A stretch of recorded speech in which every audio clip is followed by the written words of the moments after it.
Well, good morning, everybody. First of all, sorry this is so late. Woke up this morning and didn't have any internet service, so it took me a while to get it restored and didn't get to start recording to about 7:15. So here we go. Your first map is a pretty colorful one. It's the National Weather Service All Hazards Weather Map. We're watching quite a bit of cold air dive into the east early this morning. We had frost events that got down to Texas. We're looking at them parts of the MidSouth and into the southeast. We're going to watch New England continue to get cooler all the way through the northeast as well. But on the back side of this, the winds have already begun to shift around. We're watching for very strong winds we've been talking about now for a while here in the central part of the United States. And I'm very concerned about the risk this is going to be bringing to wildfires in this area, given how dry it is. Throughout the west, we've got several areas with freeze watches out. We have winter storm advisories running through parts of the Rocky Mountains, winter storm warnings here as well. And you can see the red flag warnings that extend to parts of California with the high wind watches and advisories down in parts of Southern California. So kind of an active day right now. The temperature contrast is pretty large. So we can see the next system coming into the west that's going to giving us that cutoff low we've been talking about here. Out ahead of it, as the high pressure cell slides into parts of the southeast, which is what's keeping it so cool, the backside is where the highest pressure gradient is, the strongest winds out of the south, and a major warm-up is expected here. But the risk on these stronger winds, which you can see here in this forecast of winds later on today, is that out of the south, very dry air pulling too much from kind of western Texas or Mexico or New Mexico or Arizona. And as a result, there's not much moisture in this. And we're going to be on the lookout here for pretty significant wildfire risk overall from this, because the winds could be gusting 40 to 50 miles an hour. This is a map just over the next 120 hours, so this gets us out there through the weekend into early next week. And it's not only here that we're watching for the stronger winds, but also in the southern Canadian prairie and in parts of the southwest, the Central Valley of California, and also just off the west coast. But where the high pressure cell is going to just try to live underneath it, we just have very little in terms of strong winds. And that's why there's a large area that stretches from eastern Texas all the way through the northeast without much going on in terms of strong wind threat. But I want to take you to the Storm Prediction Center page. This is their day one fire outlook composite map. And you just see a large area here stretching from parts of Kansas into Nebraska, South Dakota, western Iowa, that's got this critical risk, and surrounding it an elevated risk area overall. So this region, early next week, though, has actually a halfway decent chance at precipitation. And the reason for that is seen in this upper level animation of the water vapor. So what we've got going on right now is this feature right here that's coming into the Pacific Northwest. Watch my arrow line up right at the very end of the animation. So you're seeing it come in right here, watch. And there it sinks in. So right there, that is this low that's going to set itself up over the Four Corners states. And it's going to get cut off from the main flow. The main flow is going to go right over the top of it and leave it hanging. But as a result, we are going to get a better chance at a couple of days to draw some moisture into parts of the western and high plains. And that's going to help to moisten the atmosphere up, which has been in such deficit before this thing moves on off toward Iowa. So let's get a look at some high-resolution data early this morning. This is from the high-res NAM. And we just play this forward so you can see the system coming into the northwest this afternoon and this evening. Playing in tonight, could have a lot of thunderstorm activity in the Rocky Mountains out of this. Now, as we play it in through tonight and tomorrow morning, you're going to see the low curl itself up. This is why we have all of the winter storm watches and warnings and advisories out for this area, because while thunderstorms could precede it, on the backside it's very, very cold. And then we're going to watch it just live and curl up right there over the Four Corners area.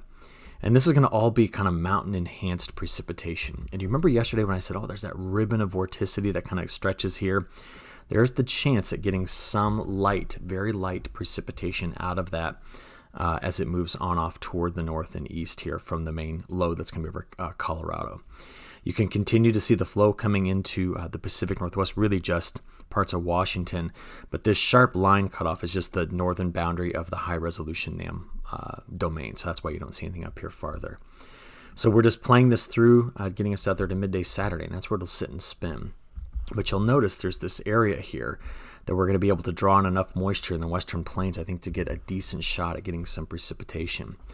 Now, before I take you beyond that, I want to give you the upper level height pattern. I think this is important to kind of review. We're going to start off with the artificial intelligence here. So here's that low. See it coming down, getting cut off. When I say again, cut off, the rest of the flow in the atmosphere is doing this. It's way up here. So this is going to sit and spin over this area. This is Saturday early in the morning. So this will be now Sunday into Monday, and it's not until this next feature comes into British Columbia and parts of the Pacific Northwest before we can start to pull this out and push it farther to the east toward Iowa. So Monday and Tuesday, I'll show you what the precip looks like out of this. Going beyond that, this is next Tuesday into Wednesday. The flow is just is boring. I mean, it's just doing that. And we're waiting to get any sort of amplification in this pattern. And once that amplification comes in, we can start to see better chances of moisture. So the models toward the end of the month, this is October 25th, 26th, 27th, are trying to do this. Now, I'm not 100% sure why, where the original disruption came from. So I'm going to look for consistency in the models just to try to see if it's there. But this is on Sunday the 27th. And what it's doing is kind of interesting. This will be the 29th and the 30th. And what'll be I'll be in Canada this week. And it might be warmer in Canada than in the depths of this trough if this really shows up. Now, where are we? We are 342 hours in the forecast. This is Halloween. And we're looking at this deep, deep, deep low that's coming through the midsection of the country. Now, just because it's a holiday, I allowed myself to go out there and look at it. But I want to be clear that who knows if this is going to be here in the pattern. That would certainly be against what we've seen the atmosphere doing for quite some time. But I did notice that it's also out there in the GFS. It's a day earlier, but there's a deep low somewhere over the Great Lakes states and a big ridge that extends into Western Canada. So I went looking in the ensembles. European ensemble on Halloween. Okay, while it has a trough here, it is something different than what we've seen, but it's certainly not over the Midwest. But remember, this is a 51-member ensemble, so we're averaging 51 different model runs. These are just individual model runs. So I went looking in the GFS, and the GFS has a whole different solution. The GFS ensemble, There's still some sort of trough feature. I don't know if I can call it that, but lower heights in this area. But I want to let you know that it's just a couple of models out there in Fantasyland trying to drop some fun into the Midwest, Great Lakes states, Northeast around Halloween. When I say fun, this will probably anger a lot of young kids who would like to be out trick-or-treating and not having to wear their winter coats. So we'll just watch the evolution of it. Both the GFS and the AI picked up on it at the same time. So, we've been kind of vetting the AI, and it's done well, really well at times with finding early signals. We'll see if it finds this one too. Okay, from here, let's go ahead and just do a 5-model rundown on the next 7 days of total precip. So again, our best chance at the heaviest rains are right here in New Mexico, Texas, Oklahoma, getting into parts of western Kansas and this part of Colorado, where the chances of picking up a couple of inches of rain are relatively high. Outside of that, we're not seeing much. We do have the systems coming into the northwest, but we have a very dry area that extends from most of the southern plains down here in Oklahoma and Texas into eastern Texas, the lower Mississippi River Valley, most of the Corn Belt on off to the northeast and southeast. Okay, this is the NBM. This would be the European the European high resolution. Got better chances of storms coming out here. I'll show you that in a second. And this is the AI. Now you look at the colors and go, oh, rain, but understand what is a half inch given how dry it's been in this area. I understand it could knock the dust down, but if a half inch falls, it will evaporate so quickly that this is almost a kind of a non-event in this area given how dry it's been. And this is the GFS. So they do all agree on this.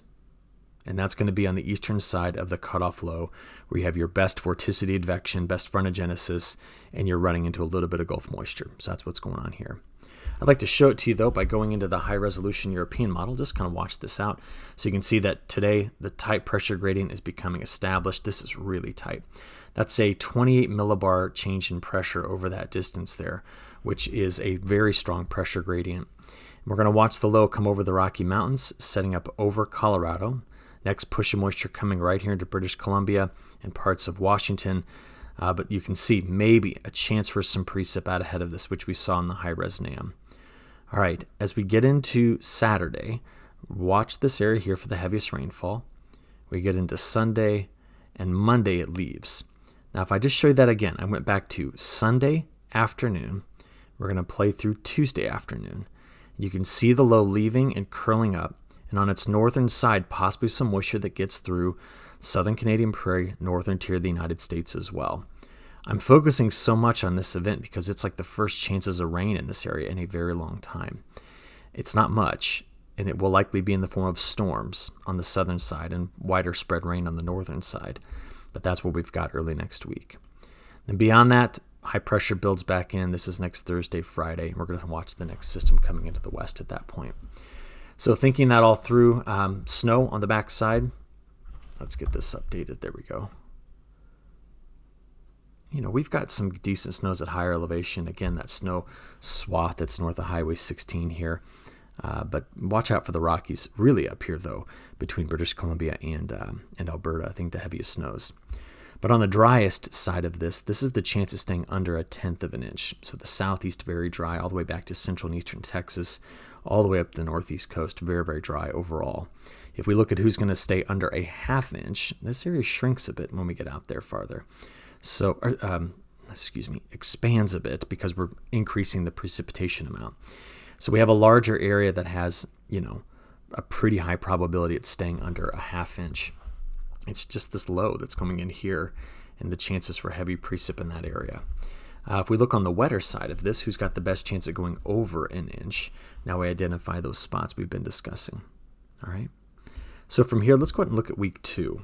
Now, because the artificial intelligence is dropping that mega trough, around Halloween right into this area, it's got big time precipitation coming through this area. So we're just going to look at it and assess it and understand that it could change. But I do note that the European model is trying to increase precip as we finish October here. And it's also in the CPC forecast as well. So that could be part of this transition we're expecting as we get into the month of November. But we'll have to just keep watching and observing. I think the driest spot is going to be the southeast. And I'm not even going to show you the newest updates on the tropical systems. They continue to weaken, and they're not going to be a factor. Okay, frost over the next 7 days. A lot of this is this morning, and then the rest of the northeast is today and tomorrow going into the weekend.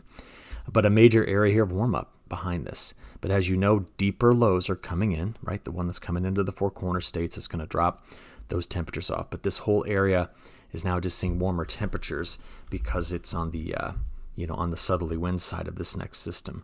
So that's Friday's lows, getting into Saturday, Sunday's lows, Monday. A lot of cool weather down here in the south and southeast. There is Tuesday's lows and Wednesday. Now, about that time, we're going to keep a close eye on the northwest for that system that could show up during that, the 7 days preceding Halloween. High temperatures, let's go ahead and have a look at these. Today's highs getting into Friday and Saturday, so very mild around the Great Lakes, cold around the upper level lows sitting over the Four Corner states. This is what promoting some of the snow at high elevation. Then we go into Sunday. Monday's when this low is ejecting, but see how warm it is? This is why I think there's a good chance for some storms here if we can recover some of the moisture. And that's Tuesday and Wednesday. So back over to a mild pattern. If you have a look at it, this is days 0 through 5. There's the big warm-up, the cooler air exiting the southeast. Day 5 through 10. And day 10 through 15. And we've talked a lot about this becoming established over the the western side of North America. If there's cooler air here and there's troughs, it's going to lead to a different pattern during the month of November. So speaking of that, here is the first 2 weeks of November from the CFSV2 model. And you do start to note wetter in the west, wetter in the Midwest. See it in both cases here. Driest in the southeast, maybe a bit drier in the northeast to begin the month. And that has been mimicking what has been going on in the ECMWF extended forecast as well. And why we've been watching this and just trying to keep an eye on the trend, I've been showing you every day, right? We've been looking at it, is we're just trying to look for some consistency and ask ourselves, is the pattern really going to be able to break down? Because what it needs to break down is this. I have the latest update on the precip ranks going back to all of September and the front half of October. This is what our soil moisture continues to look like. We did that kind of month-by-month analysis yesterday. And one benefit for not having internet all morning is that I was able to record after they released the new drought monitor. So a couple of things about the drought monitor. When we report the statistics here, remember that abnormally dry is not actually, they don't call that drought. D1 to D4 is the technical drought stages. So you might hear some different numbers whenever someone reports drought. The thing I'm concerned about is this is a big area in the United States that's under drought. In fact, we can go look at it in a couple of ways. Let's go look at the time series first. So if you ever come to this website, click on time series. You can narrow it down by region, by state, whatever you want to do. But I'm looking at since the modern drought monitor's inception in 2000 up until now. What's nice about this is you can hover and get the stats right down here. Okay, but I'm just going to select the end of this, and I want to show you where we currently stand on drought. So if you can look, I can't move the mouse, but it's down there in the bottom right. It's funny, I'm actually touching my screen. I know you can't see that. But we're at 77.5% in D0 to D4. That's all drought categories. But if you have a look, 45% of the country is in D1 to D4. And, excuse me, so that's what we're concerned about here. Let's do like we did last time. Let's go over to the change maps. This is where we've seen degradation or improvement in drought in the last week. But what I'm really interested in seeing is, let's go the last 8 weeks.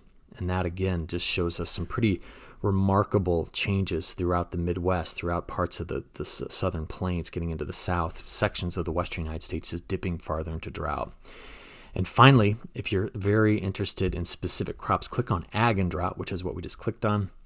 Oh, I hope I'm not having internet. Okay, good.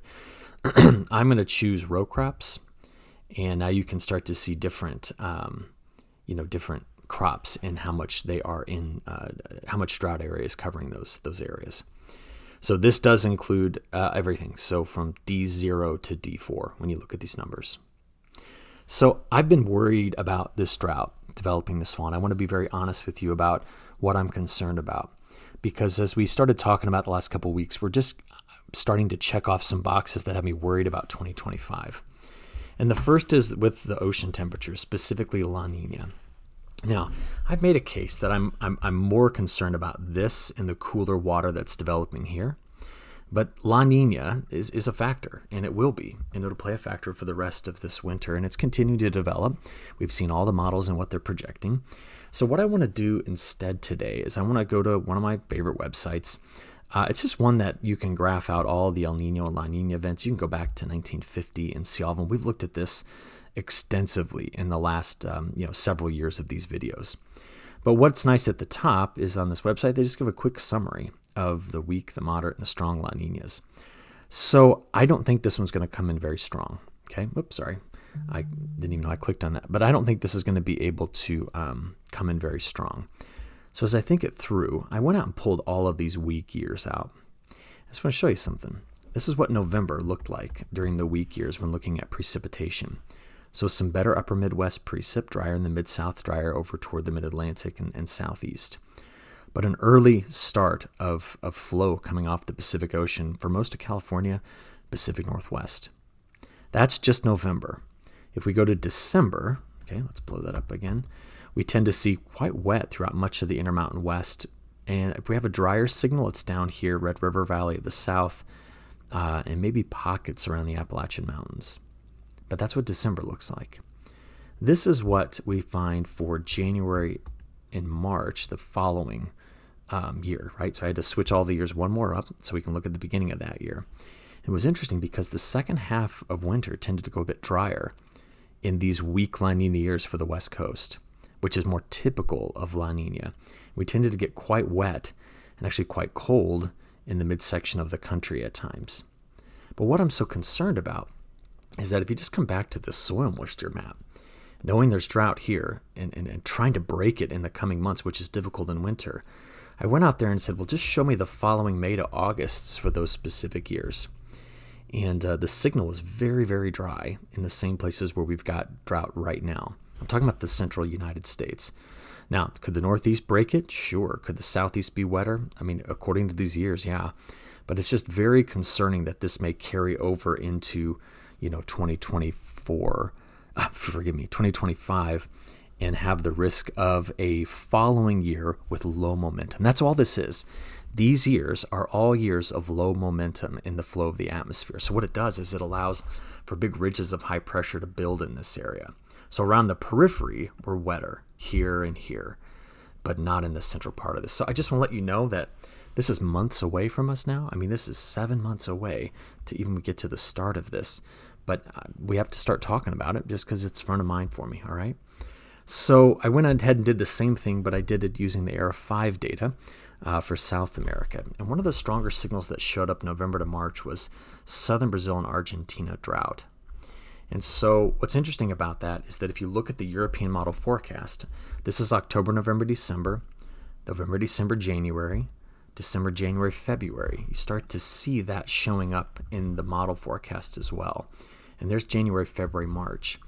So could this be an issue in far southern Brazil and Argentina with drought scenario building? Sure, even weak La Niñas are capable of doing that, but I think we're going to stay quite wet across these key growing areas in the center west, getting back over toward Mato Grosso do Sul, Goiás, Sao Paulo, these critical areas that grow a lot of grain. So we'll just keep up on that and watch it as it goes longer term, because we do know that the monsoon's going. Lots of, convective events here. And the forecast going forward is still quite wet across that northern tier of a growing area, while southern Brazil is getting a little bit of a break. So we'll stop it there. Just wanted to give you my latest thoughts on some of that longer range. We'll look tomorrow at the new CPC updates. They should be released today, so I'll make sure and talk about them tomorrow. That's all I got for you. Hope you have a good one. Thanks.